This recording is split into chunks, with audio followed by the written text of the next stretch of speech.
Well, hello everyone. Welcome to the Layman Way, where we strive to bring the explanation of the key concepts in a very fun and engaging way. Concepts from the field of history, polity, geography, economy, and much more. And guys, we are trying to create a big impact by providing free quality education, and you can be a part of this beautiful journey by doing just few things: liking and sharing the video and subscribing to the channel. And also, we recommend you to join our Telegram group where we bring daily motivation and daily MCQs to help you master UPSC CSE. And guys, if you are watching this video, do not forget to leave a comment down below to share your progress with others so that we can motivate one another. And let's get started. So guys, let's continue with our lecture today, है ना। और हमने last lecture में current affair start किए थे February to अप्रैल के, right. तो जो हमारे बच गए हैं वो हम अब डिस्कस कर रहे हैं। लास्ट लेक्चर में हमने आर्बिट्रेशन पढ़ा था, है ना। आर्बिट्रेशन हमने पढ़ा था, हमने देखा था नेगोशिएशन क्या होता है, कंसिलेशन क्या होता है और मीडिएशन क्या होता है, हमने ये सब देखा था। आई होप आप लोगों को ये डिफरेंस जो है इन सब के बीच में वो क्लियर है ना। अगर नहीं क्लियर है तो दोबारा वो लेक्चर देख लेना। तो चलिए अब जल्दी से आगे बढ़ते हैं और अनलॉफुल एक्टिविटीज़ प्रिवेंशन एक्ट की हम बात करते हैं। तो सबसे पहले हम बात करते हैं कि अनलॉफुल एक्टिविटीज़ क्या है, ये क्यों आया एक्ट। तो बेसिकली जितनी भी ऐसी एक्टिविटीज़ जो लॉ के अगेंस्ट है ना, जो लॉ परमिट नहीं करता है, वो अगर आप परफॉर्म करते हो, है ना, तो उसके प्रोविजंस को लेके ये एक कोई एक्ट आया है। अब हम देख लेते हैं इसमें एक्ट क्या है। ये अनलॉफुल एक्टिविटीज़ को प्रिवेंट करने के लिए है। सिंपल भाषा से ही समझ में आ रहा है ना, भाषा से ही समझ में आ रहा है। अनलॉफुल एक्टिविटीज़ जैसे टेरर एक्टिविटीज़ हो गई, उनको प्रिवेंट करने के लिए ये एक्ट आया है। अब इसमें है क्या, तो जितनी भी ऐसी इंडिविजुअल्स हैं या कोई एसोसिएशंस हैं, इंडिविजुअल्स हैं या फिर एसोसिएशन हैं जो ये टेरर एक्टिविटीज़ कर रही हैं, उनको अनलॉफुल इसमें डिक्लेयर किया जाएगा, उनके ऊपर बैन लगाया जाएगा, उनको अनलॉफुल डिक्लेयर किया जाएगा। वो इस एक्ट में प्रोवाइडेड है ना। तो अब सेंट्रल गवर्नमेंट, अब अमेंडमेंट जो 2019 में आया है इसका, जो पहले एक्ट था उसमें कुछ कुछ अलग प्रोविजंस है जिनको अमेंड करके 2019 वाला एक्ट आया है ना। तो उस एक्ट के अंदर क्या किया गया है, उस एक्ट के अंदर अभी हम आगे पढ़ेंगे। उस एक्ट में क्या है कि सेंट्रल गवर्नमेंट जो है किसी पर्सन को भी अब एज अ टेररिस्ट डिक्लेयर कर सकती है। पहले क्या होता था कि पर्सन को आप टेररिस्ट डिक्लेयर नहीं कर सकते थे, है ना। सिर्फ आप क्या था, सिर्फ ऑर्गेनाइजेशन को ही डिक्लेयर करते थे। बट अब क्या है, किसी पर्सन को भी आप टेररिस्ट या टेरर एक्टिविटी करते हुए डिक्लेयर कर सकते हो, ठीक है। उसमें क्या है, अब इसका डेफिनेशन क्या है कि किस ऑर्गेनाइजेशन को हम एक टेरर ऑर्गेनाइजेशन डिक्लेयर करते हैं। तो कोई भी ऐसी ऑर्गेनाइजेशन जो पार्टिसिपेट करती है किसी भी टेररिज्म वाली एक्टिविटी में, ठीक है, या फिर कोई प्लान बनाती है टेररिज्म का या प्रमोट करती है टेररिज्म को, है ना। कोई भी ऐसी एक्टिविटी जो प्रमोट करती है टेररिज्म को, वो भी इसके अंदर आती है, ठीक है। या फिर कोई ऐसी किसी भी तरीके से या फिर आप टेररिज्म में इन्वॉल्व हो रहे हो तो आपको बेसिकली टेररिस्ट ऑर्गेनाइजेशन डिक्लेयर कर दिया जाएगा। अब इस एक्ट में बेसिकली ये क्या है, सेंट्रल गवर्नमेंट के पास पावर है ये करने की। सेंट्रल गवर्नमेंट क्या कर सकती है, एक ऑल इंडिया बैन लगा सकती है इन ऑर्गेनाइजेशन के ऊपर, इनकी एक्टिविटीज़ के ऊपर ऑल इंडिया बैन लग जाएगा, है ना, ताकि ये फर्दर जो है टेररिज्म की एक्टिविटीज़ को प्रमोट नहीं कर पाएँ। समझ में आ गया, फर्दर टेररिज्म की एक्टिविटीज़ को प्रमोट नहीं कर पाएँ, इसके लिए इसके ऊपर क्या लग जाएगा, बैन लग जाएगा। उनको ये सेंट्रल गवर्नमेंट क्या करेगा, अनलॉफुल डिक्लेयर कर देगा। समझ में आ गया, अनलॉफुल डिक्लेयर कर देगा, ठीक है। अब देखो, अब इसमें दो चीज़ें हैं। क्या, ऐसा भी हो सकता है कि गवर्नमेंट अपनी टिरनी दिखा रही हो, है ना। हो सकता है कोई ऐसी ऑर्गेनाइजेशन जो गवर्नमेंट के खिलाफ आवाज़ उठा रही हो, उसको गवर्नमेंट ये बोल दे कि आप तो टेरर ऑर्गेनाइजेशन हो, आपको हम बैन कर देंगे, है ना। ऐसा भी हो सकता है, पॉलिटिक्स में तो कुछ भी हो सकता है, राइट, है ना। कोई भी ऐसी ऑर्गेनाइजेशन को, अब जब सेंट्रल गवर्नमेंट के पास आपने सेंट्रल गवर्नमेंट को पावर दे दी है इतनी कि वो किसी भी ऑर्गेनाइजेशन को टेरर ऑर्गेनाइजेशन डिक्लेयर कर सकती है, तो वो उसका मिसयूज़ भी तो कर सकती है। तो इसके लिए चेक्स होने चाहिए। चेक क्या है, चेक ये है कि मान लो अगर ऐसा कुछ होता है, अगर ऑर्गेनाइजेशन को ऐसा लगता है कि भाई हमको हमारी जो अगर ऑर्गेनाइजेशन को ऐसा लगता है कि हमारी ऑर्गेनाइजेशन को ज़बरदस्ती जो है वो टेरर ऑर्गेनाइजेशन डिक्लेयर किया गया है, तो वो किसके पास जा सकती है, वो जा सकती है ट्राइब्यूनल के पास। अपना केस लेके ट्राइब्यूनल के पास अपील कर सकती है कि भाई ये चीज़ गलत है, हमारे ऊपर ज़बरदस्ती का क्लेम लगाया जा रहा है, सैंक्शन लगाया जा रहा है, ठीक है। समझ में आया। तो एक ट्राइब्यूनल होगा जो इसको रिव्यू करेगा, बेसिकली इस चीज़ को रिव्यू करेगा कि एक्चुअली में वो टेरर ऑर्गेनाइजेशन है कि नहीं है, राइट, उसको ये रिव्यू करेगा। समझ में आ गया। अब दूसरा पॉइंट ये है कि दोनों, चाहे वो इंडियन हो चाहे वो फॉरेनर हो, समझ में आया, चाहे वो इंडियन हो चाहे वो फॉरेनर हो, जस्ट अ मिनट, हाँ, चाहे वो इंडियन हो चाहे वो फॉरेनर हो, दोनों को ही हम क्या कर सकते हैं, दोनों को ही हम ये declare terror as a terrorist declare कर सकते हैं। तो ये ध्यान रखना कि अगर ऐसा कोई ऑप्शन आ जाए कि only Indians can be declared under this act as terrorist, तो वो गलत हो जाएगा, ठीक है। फॉरेन नेशनल्स को भी हम इस एक्ट के अंदर चार्ज कर सकते हैं। समझ में आ गया? इतना चीज़ समझ में आ गया कि हम फॉरेन नेशनल्स को भी इस एक्ट के अंदर हम चार्ज कर सकते हैं, ठीक है। उसके बाद अगर क्राइम, ऐसा भी ज़रूरी नहीं है कि क्राइम जो है सिर्फ इंडिया में हो रहा हो, विद इन डोमेस्टिक बाउंड्री हो रहा हो, ऐसा भी कोई ज़रूरी नहीं है। अगर बाहर भी कोई क्राइम किया गया है ना, तो भी वो अनलॉफुल एक्टिविटीज़ के अंदर आएगा। समझ में आ गया? अगर बाहर क्राइम किया हो तो भी आ जाएगा, अगर कोई बाहर का नेशनल कर रहा हो तो भी आ जाएगा, है ना। तो ये दोनों चीज़ आपको ध्यान रखनी है, कोई भी बाउंडेशन नहीं है इसमें, है ना। ऐसा नहीं है कि इंडिया के अंदर ही किया हो तभी जो है कि इस एक्ट के अंदर चार्ज किया जा सकता है, ऐसा नहीं है ना। अगर बाहर भी आपने क्राइम कमिट किया है ना, अगर बाहर भी फॉरेन लैंड में भी किया है तो भी यू कैन बी चार्ज्ड। और इसमें क्या है, इन्वेस्टिगेशन कौन करेगा? इन्वेस्टिगेशन दोनों कर सकते हैं, स्टेट पुलिस, जो स्टेट की पुलिस है वो भी कर सकती है, और NIA भी इसमें इन्वेस्टिगेशन करती है, ठीक है। आगे बढ़ते हैं। अब इसमें जो अमेंडमेंट आया है, जो अमेंडमेंट 2019 में आया है, व्हाट आर द अमेंडमेंट्स, हम ये भी देख लेते हैं। अमेंडमेंट जो 2019 में आए हैं, कौन कौन से ऐसे अमेंडमेंट्स हैं जो 2019 में आए हैं। तो सबसे पहला अमेंडमेंट तो यही है कि जो सेंट्रल गवर्नमेंट है वो अब किसी इंडिविजुअल को भी एज अ टेररिस्ट डिक्लेयर, मतलब इंडिविजुअल को भी एज अ टेररिस्ट डिक्लेयर कर सकती है ना, और उसको इस एक्ट के अंदर चार्ज कर सकती है। पहले क्या था, पहले कोई ऑर्गेनाइजेशन ही हो सकती थी, है ना। कोई ऑर्गेनाइजेशन जो टेरर ऑर्गेनाइजेशन है उसी को ही कोई ऑर्गेनाइजेशन अगर कोई टेररिस्ट एक्टिविटी कर रही है तो उसी को ही गवर्नमेंट जो है वो चार्ज करती थी इस एक्ट के अंदर। बट अब क्या है, किसी इंडिविजुअल को भी, ध्यान रखना, किसी इंडिविजुअल को भी इस एक्ट के अंदर terror as a terrorist declare किया जा सकता है, ठीक है। अब इन्वेस्टिगेशन की बात करते हैं। इन्वेस्टिगेशन करेगा कौन? तो इस एक्ट में ये बोला गया है कि अब इन्वेस्टिगेशन जो होगी वो कौन करेगा? अगर आपको प्रॉपर्टी सीज़ करना है, जैसे मान लो अगर कोई ऑर्गेनाइजेशन है ना, वो टेररिस्ट ऑर्गेनाइजेशन है, हमने तो डिक्लेयर कर दिया है टेररिस्ट ऑर्गेनाइजेशन है ना, तो इसकी कुछ प्रॉपर्टी होगी, है ना। अगर उस प्रॉपर्टी को गवर्नमेंट को सीज़ करना है, अगर उस प्रॉपर्टी को गवर्नमेंट को सीज़ करना है, तो गवर्नमेंट जो NIA है उसको किसका अप्रूवल लेना पड़ेगा? डायरेक्टर जनरल का, ठीक है। उसको किसका अप्रूवल लेना पड़ेगा? डायरेक्टर जनरल ऑफ NIA का आपको अप्रूवल चाहिए अगर आपको प्रॉपर्टी सीज़ करनी है। समझ में आ गया? अगर आपको प्रॉपर्टी सीज़ करनी है तो डायरेक्टर जनरल ऑफ NIA का अप्रूवल चाहिए। पहले क्या था, अमेंडमेंट से पहले क्या था? अमेंडमेंट से पहले आपको डायरेक्टर जनरल ऑफ पुलिस का लेना पड़ता था, जो DGP होता था उसका आपको बेसिकली अप्रूवल लेना पड़ता था। बट अब क्या है, अब आपको डायरेक्टर जनरल ऑफ NIA का अप्रूवल लेना पड़ेगा। समझ में आ गया? इतना समझ में आ गया? ये चेंज आया है, ठीक है। तीसरा चेंज क्या है कि भाई इसने NIA के जो ऑफिसर्स हैं, जो ऐसे कोई भी NIA के ऑफिसर्स जो इंस्पेक्टर रैंक से ऊपर है, इंस्पेक्टर हों या फिर इंस्पेक्टर रैंक से ऊपर हों, अब वो भी केसेस को इन्वेस्टिगेट कर सकते हैं, ठीक है। ये आपको याद रखना है। इंस्पेक्टर या इंस्पेक्टर रैंक से ऊपर अगर कोई ऑफिसर है NIA का, तो वो भी इन्वेस्टिगेशन कर सकता है, ठीक है। और इसमें एक अलग सा कन्वेंशन ऐड किया गया है, international convention for suppression of acts of nuclear terrorism. इस एक्ट को इसके शेड्यूल में डाला गया है बेसिकली, ठीक है। तो ये था किसके बारे में? ये था आपका अनलॉफुल एक्टिविटीज़ प्रिवेंशन एक्ट के बारे में, जिसको हम UAPA भी बोलते हैं, ठीक है। UAPA इसको शॉर्ट फॉर्म में बोलते हैं, अनलॉफुल एक्टिविटीज़ प्रिवेंशन एक्ट। अब आगे बढ़ते हैं और पब्लिक इंटेंट डेटा की हम बात करते हैं। What is public intent data? तो पब्लिक इंटेंट डेटा की बात करने से पहले हम इसकी बात कर लेते हैं वर्ल्ड बैंक के, जो ये रिपोर्ट आई है वर्ल्ड बैंक की, वर्ल्ड डेवलपमेंट रिपोर्ट। आज यही MCQ पूछा गया था हमारे टेलीग्राम के चैनल पे कि वर्ल्ड डेवलपमेंट रिपोर्ट जो है वो कौन इशू करता है, कौन पब्लिश करता है, वो कौन वर्ल्ड डेवलपमेंट रिपोर्ट को लाता है? तो इसका आंसर क्या है? World bank. तो वर्ल्ड बैंक बेसिकली जो है ये रिपोर्ट को पब्लिश करता है। तो इस बेसिकली रिपोर्ट में एक कंसेप्ट हाईलाइट हुआ है जिसको हम बोलते हैं पब्लिक इंटेंट डेटा।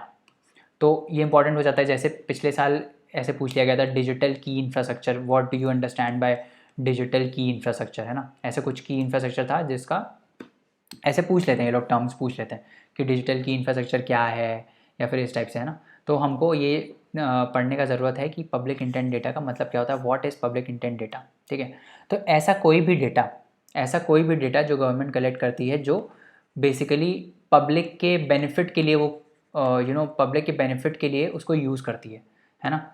जैसे कि मान लो आपको पता है कि गवर्नमेंट कितनी स्कीम्स लाती रहती है ना, गवर्नमेंट बहुत सारी स्कीम्स लाती रहती है, जैसे प्रधानमंत्री आवास योजना, राइट, प्रधानमंत्री आवास योजना और आप नेशनल न्यूट्रिशन मिशन, बहुत सारी स्कीम्स गवर्नमेंट लाती रहती है।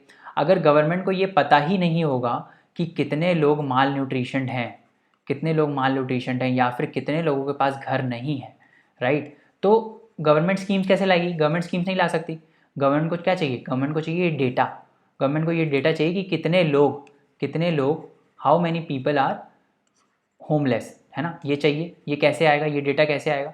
तो ये जो डेटा होता है, ये जो पूरा डेटा है ना, इसको हम बोलते हैं public intent data. Public intent मतलब कि पब्लिक के भले के लिए, पब्लिक के भले के लिए हम डेटा यूज़ करेंगे, ठीक है। Public intent data is a data collected with the intent of serving the public good by informing the design, execution, monitoring, evaluation of public policy through other activities, ठीक है। तो जो पब्लिक पॉलिसी जैसे government की बनती हैं, जो public policy जो गवर्नमेंट कोई भी स्कीम्स लाती है, कोई भी पॉलिसी XYZ लाती है कि भाई अभी टैक्स रेट इतना होगा, है ना, तो ये भी क्या देख के लाती है? अब मान लो अगर इंडिया में इक्वालिटी हमको बढ़ानी है, एक डिस्ट्रीब्यूशन ऑफ इनकम हमको बढ़ाना है, हमको ऐसा लग रहा है कि भाई जो रिच लोग हैं उनके पास सारा पैसा है, तो गवर्नमेंट जो हायर टैक्स स्लैब में है उनको ज़्यादा, मतलब जो ज़्यादा कमाते हैं उनको ज़्यादा टैक्स करेगी ताकि रीडिस्ट्रीब्यूशन ऑफ इनकम हो पाए, राइट। तो ये सब डिसीजंस लेने के लिए गवर्नमेंट को डेटा चाहिए। हवा में थोड़ी लेगी, राइट, हवा में नहीं लेगी, राइट, हवा में नहीं लेगी। तो ये जो डेटा होता है इसको हम बोलते हैं, जिस डेटा पे बेस होके गवर्नमेंट अपने पॉलिसीज़ के डिसीजंस बनाती है ना, पब्लिक के लिए स्कीम्स लाती है, उसको हम क्या बोलते हैं? उसको हम बोलते हैं पब्लिक इंटेंट डेटा। समझ में आ गया? अब ये जो डेटा होता है अलग अलग टाइप के होते हैं, जैसे एडमिनिस्ट्रेटिव डेटा हो गया। एडमिनिस्ट्रेटिव डेटा जैसे कि लेट्स से पेंशन हो गया, है ना, सरकारी एम्प्लॉयज़ को पेंशन मिलता है रिटायर होने पे, है ना, तो ये पेंशन का जो डेटा होता है वो एडमिनिस्ट्रेटिव डेटा हो गया। टैक्सेशन का जो डेटा हो गया, भाई कौन टैक्स दे रहा है, कितना टैक्स दे रहा है, ये सारा क्या हो गया? ये एडमिनिस्ट्रेटिव डेटा हो गया। फिर एक आता है सेंसस डेटा। सेंसस डेटा क्या होगा? जो सेंसस होते हैं, जैसे कि भाई बर्थ रेट कितना है, इन्फेंट मोर्टेलिटी रेट कितना है, या फिर फीमेल जेंडर रेशियो कितना है, सेक्स रेशियो कितना है, ये सब सेंसस से आता है ना।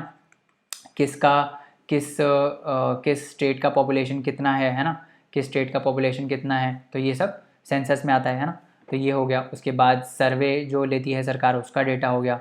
सिटीज़न जनरेटेड कुछ डेटा होता है, जैसे आप कहीं जाते हो तो आप अपना आधार कार्ड देते हो, या फिर आप ऑनलाइन ट्रांजैक्शन करते हो तो कहीं पैन कार्ड देते हो। फॉर एग्जांपल आप शेयर्स में अगर इन्वेस्ट करते हो, है ना, तो आप वहाँ पे पूरा जब रजिस्ट्रेशन करते हो तो आप अपना पैन देते हो, तो आपका ये सब पैन से लिंक्ड होता है, राइट।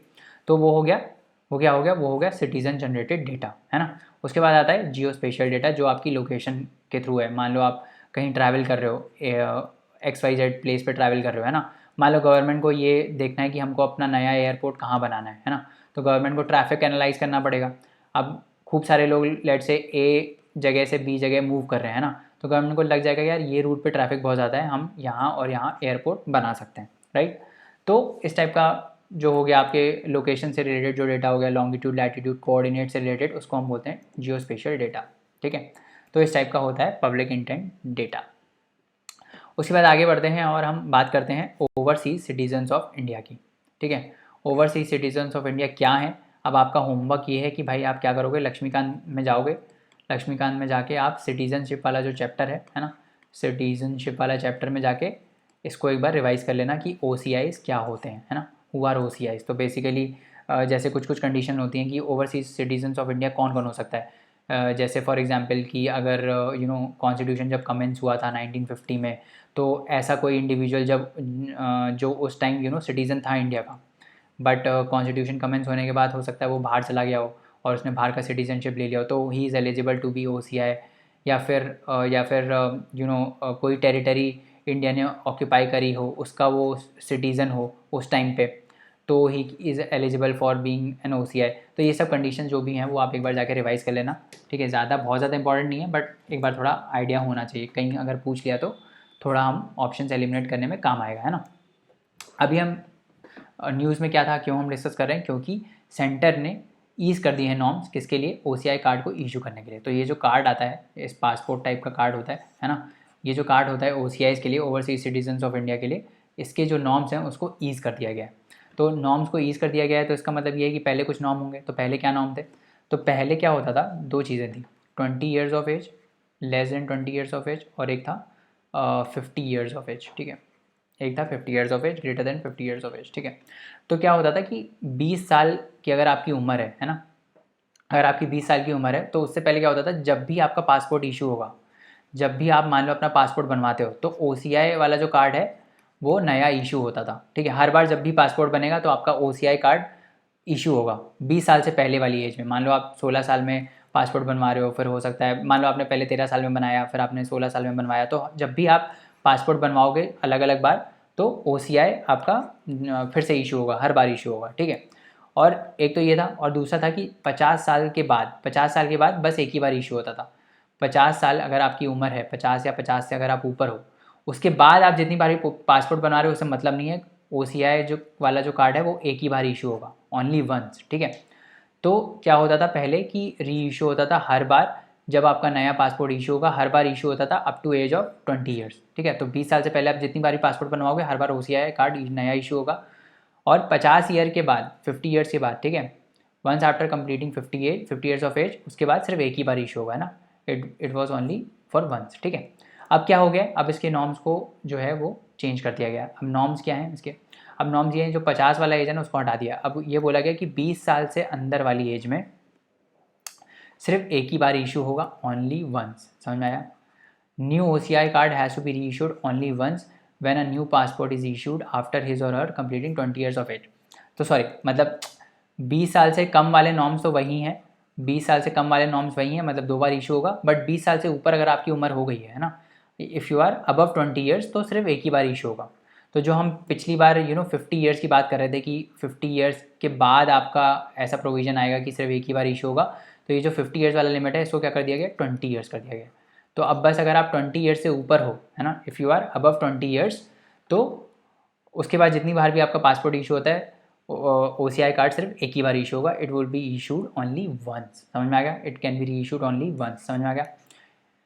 इसके बाद आगे इंपॉर्टेंट बात कर लेते हैं OCI के बारे में। तो OCI कौन कौन नहीं होता, बाकी सब तो आप रिवाइज कर लोगे, बट जो इंपॉर्टेंट पॉइंट है वो मैं बता रहा हूँ कि जो सिटीजन्स ऑफ पाकिस्तान है, सिटीजन्स ऑफ पाकिस्तान, बांग्लादेश और एनी और other country notified by the central government are not eligible. कोई भी अगर ऐसी सेंट्रल गवर्नमेंट कोई कंट्री को बोल देता है, जैसे कल को मान लो सेंट्रल गवर्नमेंट ने बोला कि अफगानिस्तान के जो भी सिटीजन्स हैं they are not eligible to be OCI, तो वो फिर OCI के लिए एलिजिबल नहीं होंगे। बट अभी कौन है, अभी 2 कंट्रीज़ हैं, पाकिस्तान और बांग्लादेश, ठीक है। तो पाकिस्तान और बांग्लादेश के जो भी सिटीजन्स हैं they are not eligible to be OCIs। समझ आया, they are not eligible to be OCIs, ठीक है। ये आपको याद रखना है। अब क्या क्या बेनिफिट्स हैं OCIs को, क्या क्या बेनिफिट्स होते हैं, तो जो भी NRIs को बेनिफिट होते हैं ना, नॉन रेजिडेंट इंडियंस को जो भी बेनिफिट होते हैं वो सारे OCIs को होते हैं, except in the acquisition of agriculture and plantation properties, ठीक है। तो जो OCIs हैं, they can not acquire agriculture properties in India as well as plantation properties. Agriculture और प्लांटेशन वाली जितनी भी प्रॉपर्टीज़ हैं उसको जो OCIs हैं ये लोग ऑक्यूपाई नहीं कर सकते। समझ में आ गया, कहाँ लिखा है ये, parity with NRIs accept in accusation of agriculture और प्लांटेशन प्रॉपर्टीज़, ठीक है। तो इनको बेसिकली क्या होता है, इनको लाइफ लॉन्ग वीज़ा मिलता है ना, इनको लाइफ लॉन्ग वीज़ा मिल जाता है। जैसे कभी आप बाहर घूमने जाओगे तो आपको वीज़ा लेना पड़ता है उस कंट्री से, है ना, तो हर बार जाओगे तो हर बार नया वीज़ा आएगा। बट इनके साथ ऐसा नहीं है, इन्होंने एक बार वीज़ा ले लिया तो इनको अब लाइफ टाइम फ्री है, मतलब लाइफ टाइम आप वीज़ा अब आपका फ्री है, आप कभी भी आ सकते हो इंडिया में, है ना। इनको रजिस्ट्रेशन नहीं करवाना पड़ता इंडिया में आके किसी भी चीज़ का, ठीक है। तो they are exempted from registration. कितने भी टाइम तक आप रह सकते हो, लेंथ कोई डिफाइन नहीं, कितने भी टाइम तक आप रह सकते हो, ठीक है। बट हाँ, they are not entitled to vote, ये आपको ध्यान रखना है, they are not entitled to vote. वो लोग वोट नहीं कर सकते, या फिर किसी भी ऐसी पब्लिक पोस्ट के लिए लोग खड़े नहीं हो सकते। जैसे मान लो कल को कोई OC आया है और बोला यार मेरे को IAS का एग्ज़ाम देना है, ठीक है, वैसे ही इतना ज़्यादा कॉम्पिटिशन है ना, तो अब गवर्नमेंट इनको अलाउ नहीं करेगी, बोलेगी यार 10 लाख लोग पेपर देते हैं, 60 लोग सेलेक्ट होते हैं IAS में, है ना, अब आपको भी हम इंक्लूड कर देंगे तो हमारी जनता कहाँ चली जाएगी, है ना। तो मतलब कुल मिला के बात यह है कि OCIs जो हैं they can not contest for any public post, चाहे वो प्रेसिडेंट की हो या कोई भी कॉन्स्टिट्यूशनल पोस्ट हो, या IAS IPS, ये सब जितनी भी गवर्नमेंट पोस्ट होती हैं इनके लिए, कॉन्स्टिट्यूशन पोस्ट होती है, इनके लिए ये लोग खड़े नहीं हो सकते, ठीक है। पब्लिक सर्विसेज और जितनी भी ऐसी पोस्ट हैं जो यूनियन की हैं या फिर स्टेट की हैं, जो यूनियन और स्टेट की जितनी भी पोस्ट हैं उनके लिए ये लोग खड़े नहीं हो सकते, उनके लिए ये लोग एलिजिबल नहीं होते हैं, ठीक है। उसके बाद आगे बढ़ते हैं। इनको अगर कोई रिसर्च करना है तो इनको स्पेशल परमिशन लेनी पड़ती है। Special permission required for undertake research work, internship, employment in any foreign diplomatic missions, ठीक है। तो कोई भी अगर एम्प्लॉयमेंट को डिप्लोमेट, जैसे डिप्लोमेट्स होते हैं ना, जैसे मान लो इंडिया के एम्बेसडर्स होते हैं अर्जेंटीना में, या फिर इंडिया के एम्बेसडर्स होते हैं यूएस में, XYZ, तो these are called foreign diplomats, मतलब these are called Indian diplomats in foreign countries. तो ऐसे फॉरेन के भी होते हैं फॉरेन डिप्लोमेट्स, है ना। तो उस पोस्ट के लिए एलिजिबल होने के लिए इनको परमिशन, स्पेशल परमिशन चाहिए होती है, ठीक है। तो ये हो गया OCIs के बारे में, है ना। अब आगे बढ़ते थोड़ी और न्यूज़ देखते हैं। तो एक रिपोर्ट के बारे में देखते हैं, डेमोक्रेसी इंडेक्स कौन रिलीज़ करता है, बस यही याद रखना है, EIU। इसका नाम क्या है, इकोनॉमिस्ट इंटेलिजेंस यूनिट, है ना, intelligence unit, economist intelligence unit, ये आपको याद रखना है, क्या नाम है, इकोनॉमिस्ट इंटेलिजेंस यूनिट, ठीक है। तो डेमोक्रेसी इंडेक्स कौन रिलीज़ करता है, इकोनॉमिस्ट इंटेलिजेंस यूनिट, EIU इसका शॉर्ट फॉर्म है। और अगर हम इंडिया का रैंक देखें तो इंडिया बेसिकली 2 पोजीशन से नीचे गिर गया है, 53rd पोजीशन पे आ गया है। एज़ यूजुअल जो हमारी नॉर्डिक कंट्रीज़ हैं, अब आप मेरे को कमेंट में बताओगे ये जो नॉर्डिक कंट्रीज़ हैं जिसमें से एक नॉर्वे आता है, वो कौन कौन है। मैं थोड़ी बहुत बता सकता हूँ आपको, नॉर्डिक, ठीक है। नॉर्वे है NO से, D से है डेनमार्क, IC से है आइसलैंड, और भी कंट्रीज़ हैं इसमें, तो वो आपको कमेंट करके बताना है कि ये जो नॉर्डिक कंट्रीज़ हैं इनमें कौन कौन सी कंट्रीज़ आती हैं, ठीक है। तो नॉर्वे ने बेसिकली टॉप किया है इसमें, है ना। उसके बाद इंडिया को जो इन्होंने क्लासीफाई किया है, इंडिया को इन्होंने flawed democracy, as a flawed democracy category में डाला है, along with US, France and Brazil.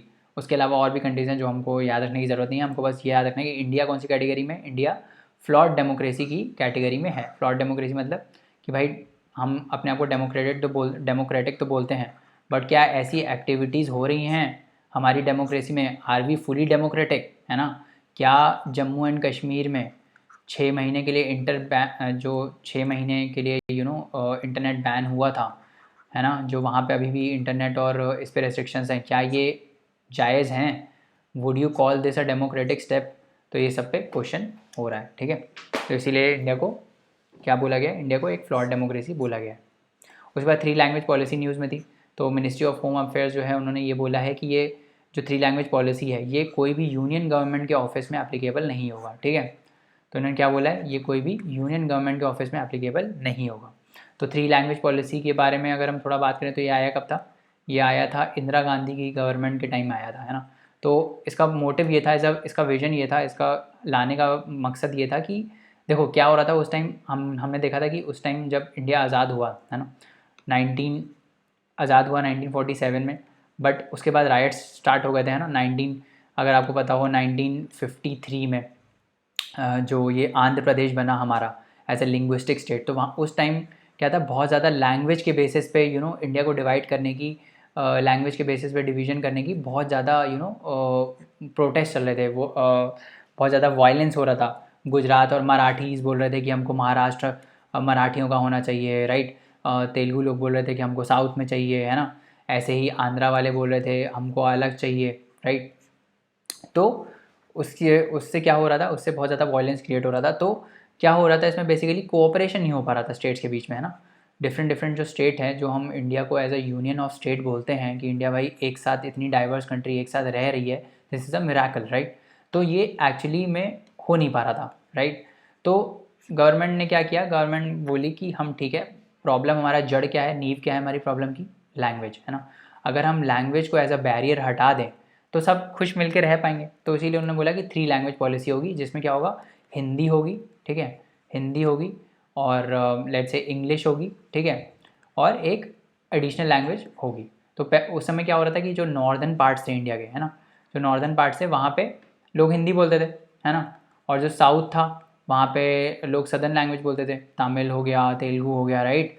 तो इन दोनों के बीच में इंटरेक्शन नहीं हो पा रहा था। अभी भी आज भी आप देखोगे, आज तो काफ़ी ज़्यादा, आज तो बहुत ज़्यादा लोग घुलते मिलते हैं, राइट। साउथ वालों को इंग्लिश आती है, हमको भी इंग्लिश आती है, तो we can communicate, right. But उस टाइम ऐसा नहीं था, उस टाइम इलिटरेसी ही इतना ज़्यादा था, इंग्लिश तो बहुत कम लोगों को आती थी, है ना। तो गवर्नमेंट ये स्टेप लाया था कि भाई हिंदी हम लर्न कराएंगे, और इंग्लिश इंग्लिश होगी, और क्या होगा, हिंदी इंग्लिश और एक कोई रीजनल लैंग्वेज होगा, राइट। तो ये था मकसद किसका, 3 लैंग्वेज पॉलिसी का, ठीक है। तो हिंदी और इंग्लिश और कोई भी रीजनल लैंग्वेज, ठीक है।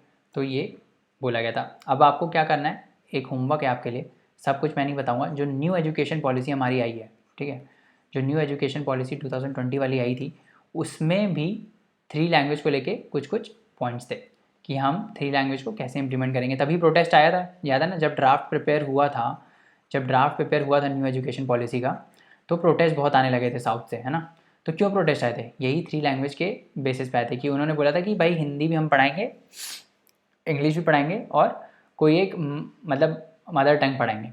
चलो मैं बता ही देता हूँ कि एक क्या था इसमें, एक प्रोविज़न मैं बता देता हूँ, बाकी आप सब पढ़ोगे। इसमें वो ये नेशनल एजुकेशन पॉलिसी में ये बोला गया है कि जो 5th क्लास तक है ना, 5th क्लास और प्रेफरेबली 8th क्लास तक, ठीक है, 8th class and beyond also, जो टीचिंग होगी, जो टीचिंग होगी वो किस में होगी, मदर टंग में होगी या फिर रीजनल लैंग्वेज में होगी, ठीक है, रीजनल लैंग्वेज में होगी या फिर जो वहाँ की लोकल लैंग्वेज है ना, उसमें होगी, ठीक है। 5th तक तो करना ही करना है कंपलसरी, 8th तक करो तो बहुत अच्छी बात है। एक ये प्रोविज़न है, बाकी सब आप देखो क्या प्रोविज़न है ना, सब कुछ स्पून फिटिंग नहीं होगी, ठीक है। खुद भी थोड़ा मेहनत करो, हम मेहनत कर रहे हैं आपके लिए, खुद भी आप मेहनत करो। उसके बाद नेक्स्ट आता है आउटकम बेस्ड बजट। क्या है आउटकम बेस्ड बजट? तो झारखंड ने सबसे पहले लॉन्च किया है फर्स्ट आउटकम बेस्ड बजट। क्या है ये आउटकम बेस्ड बजट? तो नाम से ही पता चल रहा है आउटकम पे फोकस होगा, है ना, आउटकम पे फोकस होगा। अभी क्या होती है, मिनिस्ट्रीज़ को पैसा मिल जाता है, अभी क्या होता है, मिनिस्ट्रीज़ को पैसा मिल जाता है और बोला जाता है कि आपके पास इतना पैसा है, इतना बजट है, आप इसको स्पेंड करो। बट अब क्या होगा, अब आउटकम देखा जाएगा।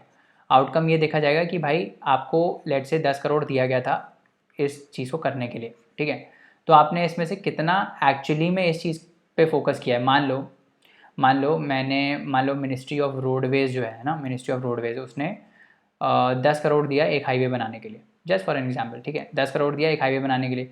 तो अब ये देखेंगे कि एक्चुअली में 10 करोड़ उस हाईवे बनाने में गया है कि ऐसा हुआ है कि भाई इसमें सिर्फ 5 करोड़ ही गया है और बाकी 5 करोड़ मंत्रियों के घर बन रहे हैं, ऐसा तो नहीं हो रहा कहीं, ठीक है। तो ये चेक करने के लिए बेसिकली क्या है, आउटकम बेस्ड बजट झारखंड सरकार लाई है, ठीक है। Whether the money has been spent for the purpose it was sanction, जिस काम के लिए उस मनी को सैंक्शन किया गया था, क्या वो काम हुआ है कि नहीं हुआ है, ठीक है, that is called outcome based budget. उसके बाद आगे बढ़ते हैं और नो कॉन्फिडेंस मोशन की बात करते हैं, very important. No confidence motion बहुत न्यूज़ में रहता है। तो क्या है नो कॉन्फिडेंस मोशन? जब भी आपका भरोसा उठ जाए सरकार से तो क्या हो जाता है, नो कॉन्फिडेंस हो जाता है। सरकार से अगर भरोसा उठ गया तो क्या होगा, क्या सरकार सत्ता पे रहेगी? नहीं रहेगी सत्ता में, ठीक है। तो यही होता है नो कॉन्फिडेंस मोशन अगर पास हो गया, नो कॉन्फिडेंस मोशन अगर पास हो गया तो इसका मतलब ये होता है कि अब जो प्रेजेंट गवर्नमेंट है उसमें हमको भरोसा नहीं है, वो हमारे काम नहीं कर पा रही है, तो इससे सत्ता छीन ली जाए, तो वो रिज़ाइन कर देती है, ठीक है। That is called no confidence motion. अब नो कॉन्फिडेंस मोशन जो है वो इसका कॉन्स्टिट्यूशन प्रोविजन क्या ये कॉन्स्टिट्यूशन में दिया गया है? तो ये बहुत इंपॉर्टेंट बात है कि ना ये तो कॉन्स्टिट्यूशन में दिया गया है, ठीक है, ये कॉन्स्टिट्यूशन में नहीं दिया गया, ये आपको याद रखना है, ये कॉन्स्टिट्यूशन में नहीं दिया गया। ऐसे पूछ लेते हैं क्या no confidence motion is mentioned in constitution, ऐसे एक स्टेटमेंट दे देंगे, no confidence motion is mentioned in the constitution. आप सही मार के आ जाओगे कि भाई इतना तो पढ़ा है हमने, कॉन्स्टिट्यूशन मेंशन होगा तभी पढ़ रहे हैं, है ना। तो ऐसा नहीं है, ठीक है, ये कॉन्स्टिट्यूशन में मेंशन नहीं है। It does not mention about either a confidence और अ नॉन कॉन्फिडेंस मोशन, ऐसा कुछ भी नहीं है। एक आर्टिकल इम्प्लिसिटली ये बोलता है कि हाँ कॉन्फिडेंस लूज़ हुआ तो क्या बोलते हैं, रिज़ाइन करना पड़ेगा, बट ऐसा कुछ वर्ड नहीं दिया हुआ है, कोई डेफिनेशन डिफाइन नहीं की गई है नो कॉन्फिडेंस मोशन की। आर्टिकल 75 जो है हमारा यूनियन गवर्नमेंट में जब हम पढ़ते हैं तो आर्टिकल 75 ये बोलता है कि भाई कलेक्टिव रिस्पॉन्सिबिलिटी होगी, है ना। कलेक्टिव रिस्पॉन्सिबिलिटी मतलब कि जो एग्जीक्यूटिव है, executive would be responsible to the legislature, ठीक है, executive would be responsible to the legislature. या फिर हम ये भी बोल सकते हैं कि जो हमारे काउंसिल ऑफ मिनिस्टर्स हैं they are responsible to the Lok Sabha in general, है ना, ये यूनियन गवर्नमेंट के लिए, राइट। तो council of ministers are responsible to the Lok Sabha. अगर इस काउंसिल ऑफ मिनिस्टर्स में कॉन्फिडेंस लूज हो गया तो क्या होगा, they have to resign, right. तो इसी को ही नो कॉन्फिडेंस बोलते हैं कि अगर जो लेजिस्लेचर है, जो हमारी लोकसभा है, उसका कॉन्फिडेंस चला गया एग्जीक्यूटिव में, जो कि हमारे काउंसिल ऑफ मिनिस्टर्स हैं, तो क्या होगा, तो सरकार गिर जाएगी, है ना। तो बेसिकली ये इम्प्लाइड है कि ऐसा होता है, बट कॉन्स्टिट्यूशन में कहीं दिया नहीं हुआ है, ठीक है। तो रूल्स ऑफ प्रोसीजर जो हैं, rules of procedure form by the state legislature provides for the NCM. तो देखो अब स्टेट में भी ये एनसीएम जो है, जो नो कॉन्फिडेंस मोशन है, ये सिर्फ यूनियन गवर्नमेंट के लिए थोड़ी है, ये तो स्टेट गवर्नमेंट के लिए भी है, स्टेट लेवल पे भी होता है ये, है ना। तो बेसिकली स्टेट लेवल पे जो rules of procedure state legislature के होते हैं उसके थ्रू ये ड्राइव होता है, और यूनियन भी बनाती है रूल्स ऑफ प्रोसीजर। तो लोकसभा जो पार्लियामेंट चलता है, जो पार्लियामेंट चलता है उसके कुछ रूल्स और प्रोसीजर होते हैं ना, तो उस रूल्स और प्रोसीजर में इसके प्रोविजन थोड़े थोड़े हैं, ठीक है। अब आपको ये ध्यान रखना है, एक चीज़ बता देता हूँ कि जो यूनियन गवर्नमेंट में लॉज होते हैं ना, जैसे मान लो 75 आर्टिकल 75 और was dealing with this stuff, अब इसमें आप 89 प्लस कर दो, ठीक है। 89 जब प्लस करोगे तो कितना आएगा, 164 आ जाएगा, ठीक है। तो ये जो 164 वाला आर्टिकल है ये किसके लिए हो गया, ये स्टेट के लिए हो गया, ठीक है। ऐसे बहुत सारी एनर्जी हैं, मतलब कि जो भी यूनियन का आर्टिकल है, मोस्टली ऐसा है, जो भी यूनियन के आर्टिकल्स हैं उसमें अगर आप 89 ऐड करोगे तो आपको स्टेट के करस्पॉन्डिंग जो लॉ आर्टिकल्स हैं वो मिल जाएंगे, ठीक है। तो कोई भी आप उठा के देख लो, मोस्टली आपको ऐसा दिखेगा, ये पैटर्न दिखेगा, ठीक है। तो अगर आपको कभी याद नहीं आ रहा है कि यार यूनियन गवर्नमेंट में तो हमको पता था कि आर्टिकल ये नंबर है बट हमको स्टेट में नहीं पता चल रहा है, तो आप 89 ऐड करके देख लेना। 89 ऐड करोगे तो पता चल जाएगा, रफली इसके आसपास होगा। ऑप्शन फिर देख लेना कि ऐसे 4 ऑप्शन है, सबसे ज़्यादा पास कौन सा है उसको मार के आ जाना, ठीक है, अगर रिस्क लेना ही है, ठीक है। तो 164 क्या बोलता है, 164 भी भाई जैसे हमारा आर्टिकल 75 कलेक्टिव रिस्पॉन्सिबिलिटी की बात कर रहा था, council of ministers in Lok Sabha के बारे में है ना, council of ministers are responsible to the Lok Sabha, है ना। वैसे ही यहाँ पे ये स्टेट लेजिस्लेचर के बारे में बात करता है, तो जो काउंसिल ऑफ मिनिस्टर्स स्टेट में है ना, they are responsible to the state legislative assembly, ठीक है। तो ये आपको याद रखना है। अब और क्या क्या पॉइंट है कि भाई अगर नो कॉन्फिडेंस मोशन को इंट्रोड्यूस करना है तो इसके लिए आपको कोई रीज़न देने की ज़रूरत नहीं है कि भाई रीज़न हमारा ये है कि हमने कॉन्फिडेंस लूज़ कर दिया है ना, आपको रीज़न देने की ज़रूरत नहीं है। और दूसरा, it can be moved only against council of ministers, entire council of minister, कोई इंडिविजुअल मिनिस्टर के खिलाफ नहीं होगा, ठीक है। तो आपको याद रखना है कि कोई इंडिविजुअल जो है, कोई इंडिविजुअल काउंसिल ऑफ मिनिस्टर के खिलाफ आप नो कॉन्फिडेंस मोशन मूव नहीं कर सकते। You have to move it against entire council of minister, क्योंकि आपका तो एंटायर काउंसिल ऑफ मिनिस्टर में कॉन्फिडेंस लूज़ हुआ है ना। और इसको इंट्रोड्यूस करने के लिए कितने सपोर्ट चाहिए होता है, 50 मेंबर्स का सपोर्ट चाहिए होता है, पहली बात। दूसरी बात, ये सिर्फ पार्लियामेंट में, सिर्फ लोकसभा में ही इंट्रोड्यूस हो सकता है, ठीक है। No confidence motion is introduce only in Lok Sabha, ठीक है। समझ में आ गया। 50 मेंबर का आपको सपोर्ट चाहिए इसमें, ठीक है। 50 मेंबर लोकसभा के अप्रूवल देंगे तभी आप ये मोशन इंट्रोड्यूस कर सकते हो। समझ में आ गया नो कॉन्फिडेंस मोशन के बारे में। आप कल जो है टेलीग्राम पे क्वेश्चन आ जाएंगे नो कॉन्फिडेंस मोशन के बारे में, तो उसको एक बार जाके लक्ष्मीकांत से रिवाइज कर लेना, है ना, तभी कर पाओगे वो क्वेश्चन, है ना। चलो तो चलिए दोस्तों, आज के लिए इतना रहने देते हैं, बाकी कंसेप्ट्स नेक्स्ट लेक्चर में पढ़ेंगे। और जाने से पहले लाइक शेयर सब्सक्राइब करना ना भूलें, चैनल को रिकमेंड करें अपने दोस्तों को, और आप हमको अपने डाउट्स और क्वेरीज़ जो हैं वो queries@thelaymanway.com पे भेज सकते हैं, जहाँ पे हम आपका रिप्लाई इंस्टेंटली करेंगे। तो चलिए नेक्स्ट लेक्चर में मिलते हैं, तब तक पढ़ते रहिए, हार्ड वर्क करते रहिए। Thank you so much, bye bye and take care.